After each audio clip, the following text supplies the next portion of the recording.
للہ رب العالمین والصلاة والسلام علی اشرف الانبیاء والمرسلین وعلی آلہ واصحابہ اجمعین۔ قال اللہ تعالی وتبارک فی شان حبیبہ مخبرا وعامرا ان اللہ وملائکتہ یصلون علی النبی یا ایہا الذین آمنوا صلوا علیہ وسلموا تسلیما۔ الصلاۃ والسلام علیک یا رسول اللہ وعلی آلک و اصحابک یا محبوب رب العالمین۔ تمام حمد و ثنا، تعریف و توصیف اللہ جل مجدہ الکریم کی ذات بابرکات کے لیے، جو خالق کائنات بھی ہے اور مالک شش جہات بھی۔ اللہ جل وعلا کی حمد و ثنا کے بعد رسول رحمت، شفیع معظم، نبی محتشم، اللہ کے پیارے، امت کے سہارے، رب کے محبوب، دانائے غیوب، مالک رقاب امم، فخر عرب و عجم، والی کون و مکان، سیاہ لا مکان، سید انس و جاں، سرور لالا رخاں، نیر تاباں، سر نشین مہوشاں، ماہ خوباں، شہنشاہ حسینہ، تتمہ دوراں، سر خیل زہرہ جمالاں، جلوائے صبح ازل، نور ذات لم یزل، باعث تکوین عالم، فخر آدم و بنی آدم، نیر بطحا، رازدار ما اوحا، شاہد ما طغا، صاحب علم نشرہ، معصوم آمنہ احمد مجتبیٰ، حضرت محمد مصطفیٰ صلی اللہ علیہ وآلہ وسلم کے حضور ناز میں اپنی عقیدتوں، ارادتوں اور محبتوں کا خراج پیش کرنے کے بعد، علی مرتبت محتشم سامعین، السلام علیکم ورحمۃ اللہ وبرکاتہ۔ آج مولا کائنات سیدنا علی المرتضیٰ رضی اللہ تعالی عنہ کے تذکرہ نور پر مشتمل چند باتیں آپ کے گوش گزار کرنا چاہوں گا۔ اللہ تعالی مجھے حق کہنے کی توفیق سے مالا مال کرے اور ہماری اس کاوش کو اپنی بارگاہ میں مستجاب کرے۔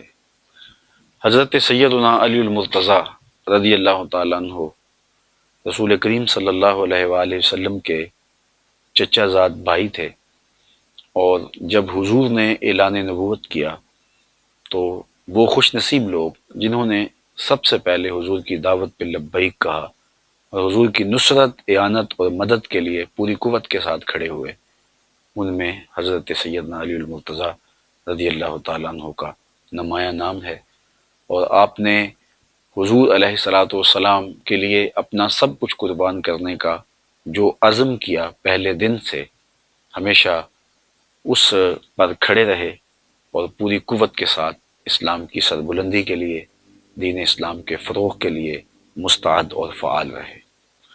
حضرت سیدنا علی المرتضیٰ رضی اللہ تعالی عنہ کا حضور کے ساتھ یہ تعلق کہ حضور کے چچا زاد بھائی تھے، لیکن یہ تعلق اور زیادہ پختہ ہو جاتا ہے جب حضور اپنی لاڈلی صاحبزادی حضرت سیدہ طیبہ طاہرہ حضرت سیدہ فاطمہ سلام اللہ علیہا کو سیدنا علی المرتضیٰ رضی اللہ تعالی عنہ کے عقد میں دے دیتے ہیں، اور پھر وہ قربت جو حضور کو حضرت مولا کائنات سے حاصل تھی اور زیادہ گہری ہو جاتی ہے۔ جب مدینۃ المنورہ کی طرف ہجرت ہوئی تو حضور نے انصار کو اور مہاجرین کو ایک دوسرے کا بھائی بنا دیا، تو حضرت علی المرتضیٰ رضی اللہ تعالی عنہ کی باری آئی تو حضور نے انہیں اپنا بھائی قرار دیا۔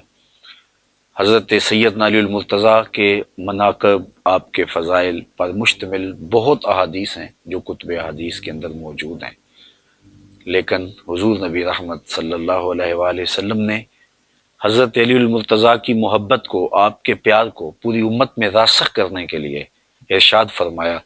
حضرت زید بن ارقم رضی اللہ تعالی عنہ سے مروی ہے، اور تھوڑے الفاظ کے فرق کے ساتھ یہ روایت دیگر اصحاب رسول سے بھی مروی ہے۔ تقریباً 30 اصحاب اس روایت کی شہادت دیتے ہیں کہ حضور علیہ الصلوۃ والسلام نے ارشاد فرمایا، من کنت مولا ہو فعلی مولا ہو، جس کا میں مولا ہوں اس کا علی مولا ہے۔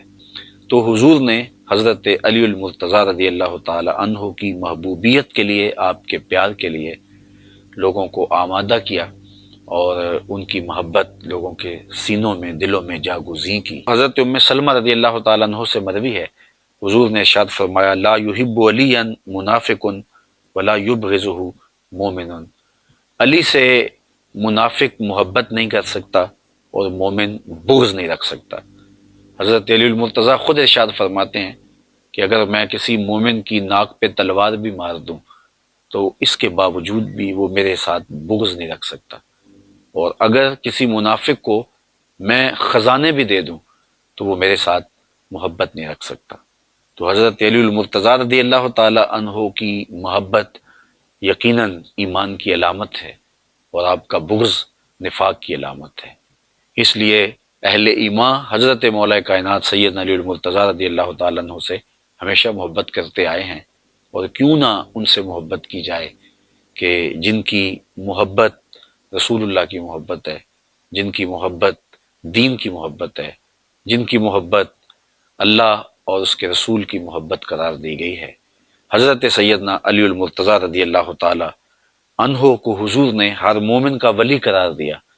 حضرت عمران بن حسین رضی اللہ تعالیٰ عنہ سے مروی روایت میں آتا ہے، حضور نے ارشاد فرمایا کہ ان علی منی وانا منہ وہو ولی کل مومن، کہ بے شک علی مجھ سے ہے اور میں علی سے ہوں اور وہ ہر مومن کا ولی ہے۔ حضرت سیدنا علی المرتضیٰ رضی اللہ تعالی عنہ کو معیار حق ٹھہرایا، اور حضرت علی المرتضیٰ کے حوالے سے قیامت تک آنے والے جو فتنے تھے ان کا ذکر بھی کرتے ہوئے حضور نے فرمایا، خود حضرت مولا کائنات اس حدیث کے راوی ہیں، فرماتے ہیں ایک دن حضور نے مجھے دیکھا اور فرمایا کہ تیری مثال حضرت عیسیٰ کی ہے۔ حضرت عیسیٰ کے معاملے میں آ کے دو طرح کے لوگ برباد ہو گئے، کچھ لوگوں نے ان کے ساتھ بغض رکھا حتیٰ کہ ان کی ماں پہ تہمت لگائی، وہ بھی برباد ہو گئے، اور کچھ لوگوں نے ایسی محبت کی کہ ان کے بارے میں وہ کہہ دیا جو وہ نہیں تھے، انہیں ابن اللہ کہہ دیا، اللہ کا بیٹا کہہ دیا، تو وہ لوگ بھی برباد ہوئے۔ حضرت علی المرتضیٰ رضی اللہ تعالیٰ عنہ فرماتے ہیں میرے بارے حضور نے ارشاد فرمایا کہ تیرے معاملے میں آ کے بھی دو لوگ برباد ہوں گے، ایک محبت کر کے برباد ہوں گے، ایک بغض رکھ کے برباد ہوں گے۔ احباب ذی وقار، ہم نے دیکھنا ہے کہ ہم کہیں محبت میں گمراہ تو نہیں ہو رہے، اور یہ بھی ہم نے دیکھنا ہے کہ کہیں حضرت علی المرتضیٰ رضی اللہ تعالی عنہ کے لیے دل کے کسی گوشے کے اندر کوئی بغض تو موجود نہیں ہے، حضرت مولا کائنات کا نام قلب کی تکلیف کا سبب تو نہیں ہے، اور یہ بھی دیکھنا ہے کہ ان کے ساتھ محبت کوئی اس طرح کا رنگ اختیار تو نہیں کر گئی کہ جن کی عظمتوں کے قصیدے زبان رسالت مآب صلی اللہ علیہ وسلم سے پڑھے گئے ہیں ہم ان کا بھی انکار کر دیں۔ تو حضرت سیدنا علی المرتضیٰ کی ذات کو معیار ٹھہرایا گیا۔ حضرت سیدنا علی المرتضیٰ رضی اللہ تعالیٰ عنہ کے حوالے سے حضور علیہ السلام کا روشن فرمان، انا دار الحکمت وعلی بابها، میں حکمت کا گھر ہوں اور علی اس کا دروازہ ہے، اور یہ بھی ارشاد فرمایا انا مدینۃ العلم وعلی بابها، میں علم کا شہر ہوں اور علی اس کا دروازہ ہے۔ تو حضرت سیدنا علی المرتضیٰ حکمت کے دروازے ہیں، اور حکمت کے وہ موتی جو آپ کے دامن میں ہیں۔ آئیے تھوڑے وقت کے لیے کچھ موتی ہم بھی چنتے ہیں۔ حضرت سیدنا علی المرتضیٰ رضی اللہ تعالیٰ عنہ فرماتے ہیں افضل الزہد اخفاء الزہد، بہترین زہد وہ ہے جس میں زہد کو مخفی رکھا گیا ہو۔ انسان اپنی عبادتیں، اپنی زندگی کے اعمال صالحہ جتنا مخفی رکھے گا اس قدر ہی اس کو اللہ کی رحمت نصیب ہوں گی، اور یہ اخفاء ہی اس کے زہد کا حسن ہے، اور یہی اس کے زہد کا جمال ہے۔ تو حضرت مولا کائنات نے افضل زہد اس زہد کو قرار دیا جس میں زہد کا اخفاء ہو۔ اور ایک دوسرے قول میں آپ ارشاد فرماتے ہیں اشرف الغناء ترک المنع، بہترین غنا یہ ہے کہ آرزوؤں کو ترک کر دیا جائے۔ آرزوئیں ترک نہیں ہوں گی، تمنائیں ختم نہیں ہوں گی، تو پھر انسان کھرب پتی ہونے کے باوجود بھی کنگال رہے گا۔ ہر وقت، ہر لمحہ، ہر لہجہ اس کی ہرس اسے بے چین اور مضطرب رکھے گی۔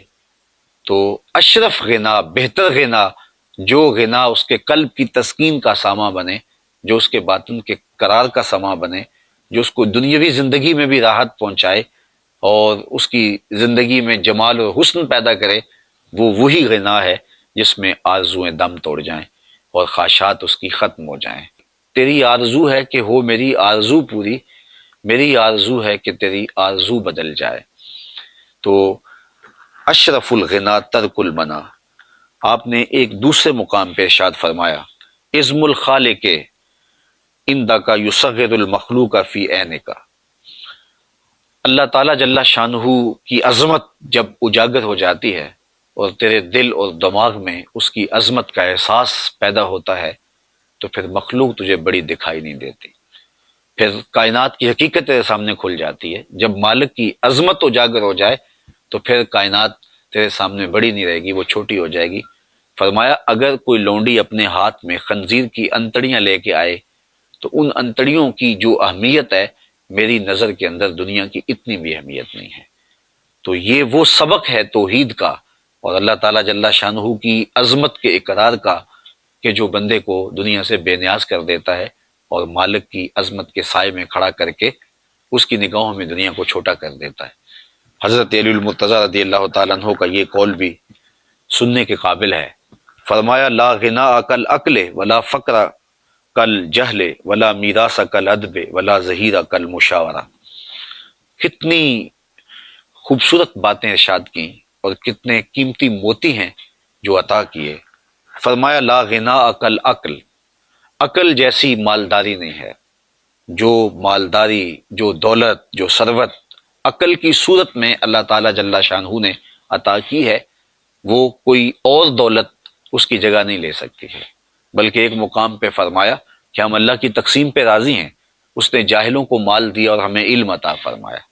تو اللہ تعالیٰ جل شانہ نے عقل کی صورت کے اندر جو غنا نصیب کیا ہے کسی شخص کو تو وہ بڑی دولت ہے۔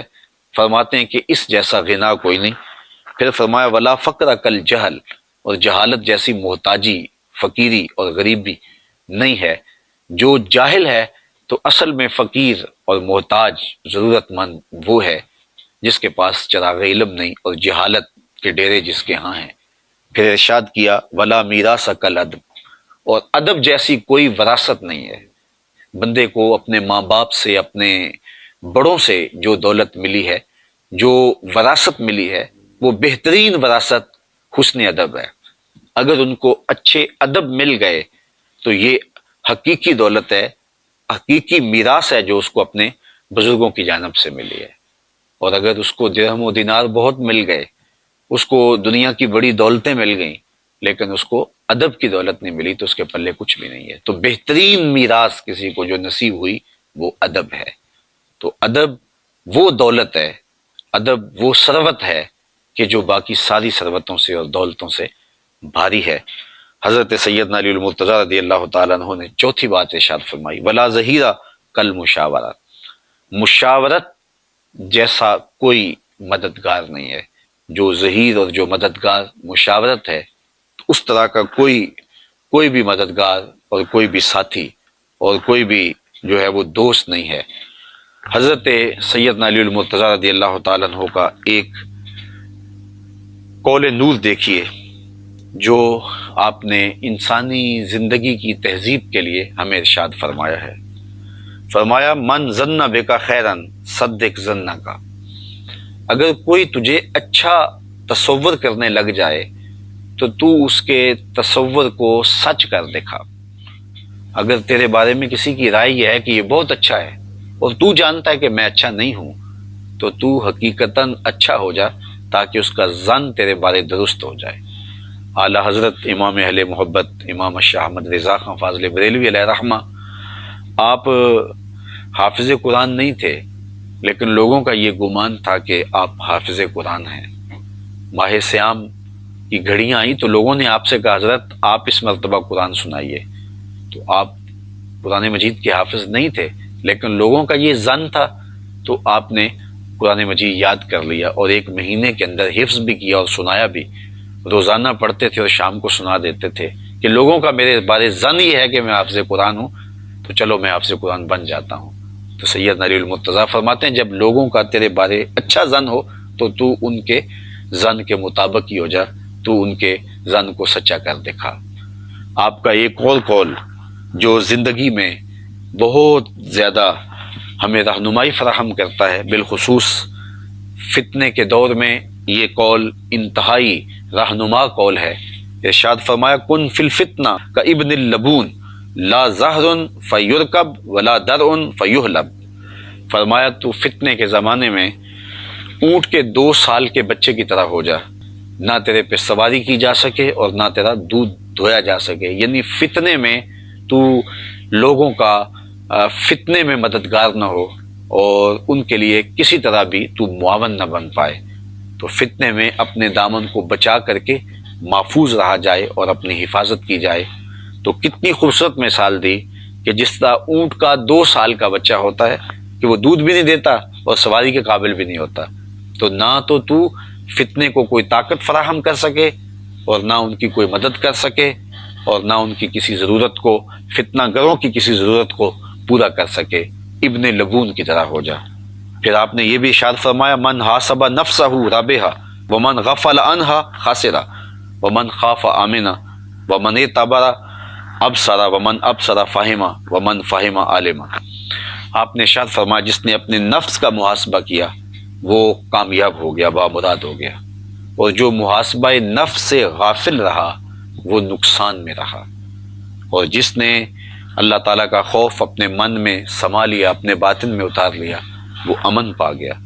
ومن اعتبر، اور جس نے عبرت حاصل کی، اب سارا اس کی آنکھیں کشادہ ہو گئیں اور اس کا سینہ روشن ہو گیا، اسے نور معرفت مل گیا۔ ومن ابصر فہمہ، اور جس کو بصیرت کا نور مل گیا تو وہ سمجھدار ہو گیا۔ ومن فہم عالمہ، اور جو فہم کی دولت سے مالا مال ہوا وہ حقیقی طور پہ عالم بن گیا۔ صیغے یاد کرنے سے عالم نہیں بنتا، بلکہ عالم بننے کے لیے بصیرت کا نور چاہیے، عالم بننے کے لیے بصیرت کے اجالے چاہیے، خوف خدا چاہیے، خشیت الہی چاہیے۔ تو یہ وہ راستہ ہے جو ہمیں علم کی طرف لے جاتا ہے، اور ایک عالم کے لیے محاسبہ ذات سے شروع ہو کر کے فہم دین تک یہ ساری منزلیں آتی ہیں، تو پھر وہ عالم بنتا ہے۔ حضرت سیدنا علی المرتضیٰ رضی اللہ تعالی عنہ فرماتے ہیں من عظم صغار المصائب ابتلاہ اللہ بکبائرہا، جو چھوٹی مصیبتوں کو بڑا سمجھنے لگ جاتا ہے اللہ تعالیٰ جل شانہ اسے بڑی مصیبتوں میں مبتلا کر دیتا ہے۔ زندگی کے اندر مصیبتیں، آلام، مصائب ہمیں آتے رہتے ہیں، تو چھوٹی مصیبت آ جائے تو خم خواہ واویلا نہیں مچانا چاہیے، اور اگر چھوٹی مصیبت پر واویلا مچانے لگ جائیں گے تو پھر ایک دن آئے گا کہ اللہ بڑی مصیبتوں میں بھی ہمیں مبتلا کر دے گا۔ تو حضرت علی المرتضیٰ نے کتنا روشن قول ہمارے سامنے رکھا کہ اللہ کی طرف سے کوئی آزمائش آ جائے، امتحان آ جائے، اس کو صبر سے، حوصلے کے ساتھ اس امتحان کو، اس آزمائش کو گزارا جائے، تاکہ بڑی آزمائش سے، بڑی مصیبت سے بچا جا سکے۔ آپ کا ایک اور قول بھی دیکھیے، فرمایا تھوڑا سا شک دین بگاڑ دیتا ہے اور تھوڑی سی دنیا آخرت برباد کر دیتی ہے۔ تشکیک جب پیدا ہوتی ہے تو پھر دین نہیں رہتا۔ علامہ اقبال علیہ رحمہ نے بھی کہا تھا کہ غلامی سے بدتر ہے بے یقینی، تو بے یقینی جب روحوں میں، دلوں میں اترنے لگے تو پھر دین نہیں بچتا، دین باقی نہیں رہتا، اور تھوڑی سی دنیا داری آخرت برباد کر دیتی ہے۔ یہاں دنیا داری سے مراد خدا سے غافل ہونا ہے۔ چیز دنیا از خدا غافل بودن، علامہ رومی کہتے ہیں خدا سے غفلت کا نام دنیا ہے۔ سونے چاندی، کاروبار، یہ زندگی کے امور دنیا نہیں ہے۔ جب غافل ہوں گے تو وہ چاہے ہم ممبر پہ بیٹھے ہوں گے یا کعبے کا طواف کر رہے ہوں گے تو وہ دنیا داری ہوگی۔ تو ہم اپنے آپ کو غفلت سے بچائیں اور تھوڑی سی دنیا داری سے بھی اپنے آپ کو محفوظ رکھیں تاکہ آخرت کی بربادی نہ ہو۔ حضرت سیدنا علی المرتضیٰ رضی اللہ تعالیٰ عنہ کا ایک اور قول سنتے جائیے، فرماتے ہیں پرہیزگاری کے سوا حلم درست نہیں ہے اور طمع سے دین سلامت نہیں رہتا۔ جب پرہیزگاری موجود نہیں رہتی تو پھر طبیعتوں میں حلم پیدا نہیں ہوتا، اور جب کسی کی طبیعت میں طمع پیدا ہو جاتی ہے تو پھر دین سلامت نہیں رہتا۔ جب طمع پیدا ہو تو پھر دین کی حفاظت کون کرے گا؟ تو حضرت سیدنا علی المرتضیٰ رضی اللہ تعالیٰ عنہ کے یہ نور اقوال ہماری زندگی کے تیور اور دھارے بدل سکتے ہیں، اور ہمیں ایک اچھا اور صالح انسان بننے کے لیے یہ قول ہمارے لیے رہنما ہیں اور روشنی ہیں۔